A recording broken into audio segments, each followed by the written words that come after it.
Hello friends, আমি কান্তা পাল পবন। আজকে আমি দেখাবো কীভাবে ইমেজ কম্প্রেস করা যায়। আমরা যারা ওয়েব ডেভেলপার আছি তাদের আমাদের প্রায় ইমেজ কম্প্রেস করা লাগে। ইমেজ কম্প্রেস করা লাগে কোন কারণে? যাতে আমাদের ওয়েবসাইটটা ভারী না হয়। আমরা যখন ক্লায়েন্টের জন্য বা থিম পার্সের জন্য ওয়েবসাইট তৈরি করি, আমাদের অবশ্যই ইমেজ কম্প্রেস করে দেওয়া লাগে। তা না হলে কী হয়, ইমেজটা অনেক ভারী হয়ে যায়। অনেক কিলোবাইট হয়ে গেলে সাইটটা অনেক ভারী হয় এবং লোডিং টাইম বৃদ্ধি পায়। আমরা লোডিং টাইম সাধারণত কমানোর জন্য ইমেজটাকে কম্প্রেস করি। তা ইমেজগুলো আমরা কম্প্রেস করি কোথা থেকে? আমাদের ইমেজ কম্প্রেসে অনেক সময় ঝামেলা হয় যে আমরা কোন সাইট থেকে কম্প্রেস করব বা কোথা থেকে করলে ভালো হয়, এগুলো নিয়ে ঝামেলাটা। আমরা আজকে চলুন একটু দেখি যে ইমেজ আসলে আমরা কোথা থেকে কম্প্রেস করি বা কীভাবে কম্প্রেস করা হয় বা কীভাবে কম্প্রেস করলে ভালো হয়। এই ইমেজগুলো সবই প্রায় কম্প্রেস করে, কারণ কম্প্রেস না করলে এই সাইটগুলো অনেক ভারী হয়। এই জন্য এগুলো সব কম্প্রেস করে সুন্দর করে কম্প্রেস করে দেওয়া থাকে যাতে সাইট কোনো ভারী না হয়, লোডিং স্পিড বাড়ে এতে। তো আমরা কম্প্রেস করার সময় অনেক সময় কী করি, আমরা ওটা কেটে দিই। যেমন এই ইমেজটা যদি আমরা একটু দেখি যে কত আসলে কয় এমবি আছে ইমেজটার সাইজ, আমরা দেখতেছি 5.43 এমবি, অনেক হিউজ। আমরা যদি এই ইমেজটা পুরো একটা ইমেজ ওয়েবসাইটে লোড দিয়ে দিই তাহলে কিন্তু আমাদের কি হবে, ইমেজটা লোড নিতে অনেক টাইম লাগবে এবং ইমেজ কী হবে, ভারী হয়ে যাবে। আমরা সবসময় কীভাবে সেভ করি, আমরা যারা ওয়েব ডেভেলপার ম্যাক্সিমামই Ctrl+Shift+Alt+S। এতে কী হয়, আমরা দেখা যাচ্ছে দেখেন 14.3 এমবি। ও মাই গড! আমি যদি জেপিইজিতে দিই তাও কিন্তু 14.100%। আমরা একটু কমাই নিলাম, কিন্তু কী হয়েছে, আমাদের কিন্তু আগের থেকে খারাপ আসছে ইমেজের কোয়ালিটি। আমরা চাই কি ইমেজের কোয়ালিটি আমাদের জন্য ঠিক থাকে, বাট ইমেজের সাইজ কমে যায়। আগে আমরা কীভাবে সেভ করতাম, Ctrl+Shift+S এইভাবে দিয়ে আমরা কী করতাম, এখান থেকে স্টার দিতাম, এই জায়গাতে আমরা ছোটো করে নিতাম। এদিকে তো আমাদের ইমেজের সাইজ কমে যেত, বাট ইমেজের রেজুলেশন কিন্তু নষ্ট হয়ে যায়। এভাবে যদি করেন আপনি সাইট আপনি সেভ করেন, তাহলে কিন্তু আপনার ইমেজের রেজুলেশন নষ্ট হয়ে যাবে। তো আপনার ওয়েবসাইটের যখন দিবেন ওয়েবে, তখন মানে HTML করবেন, করার পর HTML সিনথেসিস করার পর কিন্তু ইমেজটা আরও বেশি খারাপ দেখা যাবে।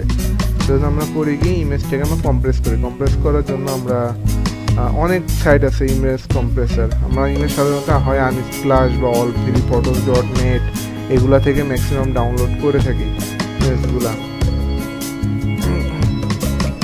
তাই আমরা যদি গুগলের ইমেজ কম্প্রেসার বলে সার্চ দিই, বহুত পাওয়া যাবে, গাদা গাদা আছে কম্প্রেস করা। তো আমাদের কিছু কিছু আছে ভালো, এই সাইটটা বেশ ভালো।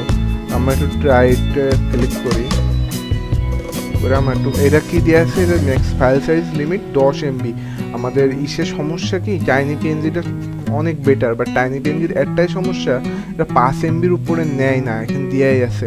তো আমাদের ধরেন 5 এমবির উপরে যদি ইমেজ হয়, তখন কী করবো আমরা, তখন এটা এই জায়গা দিব, এটা থেকে আমরা কম্প্রেস করে 5 এমবির নিচে নিয়ে চলে আসবো। এটা 5 এমবি নিচে নিয়ে আসে দিলে আমরা ওটা টাইনি পিএনজি দিয়ে আবার কম্প্রেস করব।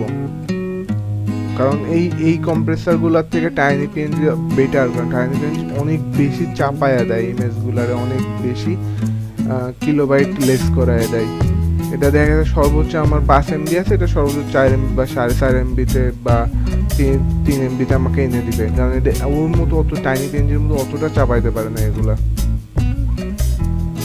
এই যে আগে ছিল, এই দেখেন, দেখছেন আমি বললাম না, হয়তো বা ওইরকম কিছু ডাউনলোড ইওর ফাইল, আমি ডাউনলোড করে নিই ফাইলটা।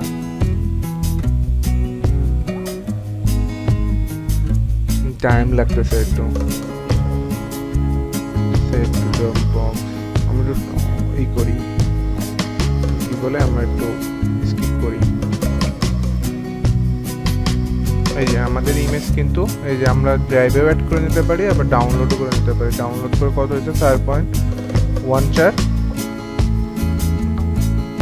এমবি, যেটা ওখানে দেওয়া ছিল আর কি সেটা।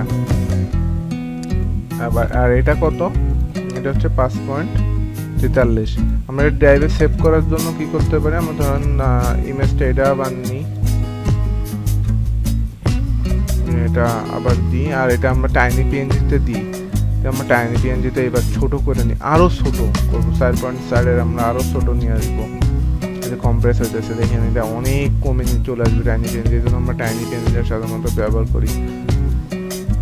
এখনো টাইম লাগতেছে, এটাও টাইম লাগতেছে, হ্যাঁ এখনই হয়ে যাবে।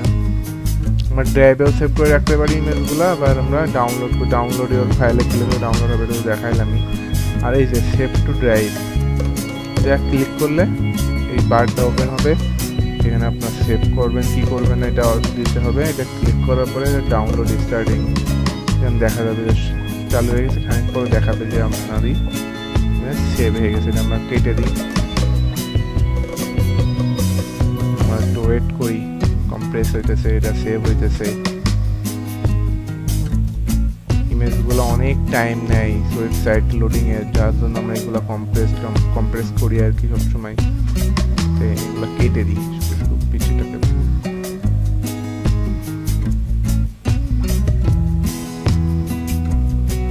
এটাও নিতেছে ডাউনলোড স্টার্টিং, এটাও ডাউনলোড স্টার্টিং ফিনিশ। 1.8 MB কত পার্সেন্ট কমাইছে? 5.9%। আমাদের এখানে খালি ডাউনলোড অল দিলে আমাদের কিন্তু এটা ডাউনলোড হয়ে যাবে। এই যে আমি মাঝে মাঝে এখান থেকে করি যখন আমার দরকার হয় আর কি,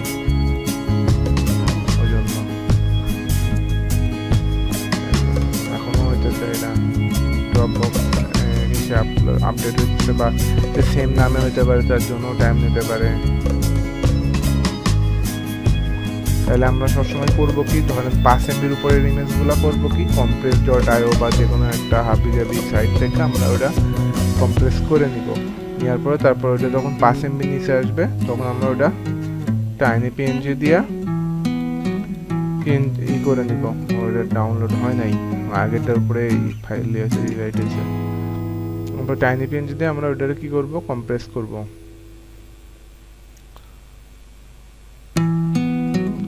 ওকে, সবাই ভালো থাকবেন। ডাউনলোড হলে ক্লিক করলে ডাউনলোড হবে এখানে, তাই। আর এটা যে ড্রাইভ অ্যাপ দিলে আমার নেটের স্পিড অনেক স্লো ভাই, ওই জন্য এত টাইম লাগতেছে। সবাই ভালো থাকবেন, সুন্দর থাকবেন, ধন্যবাদ।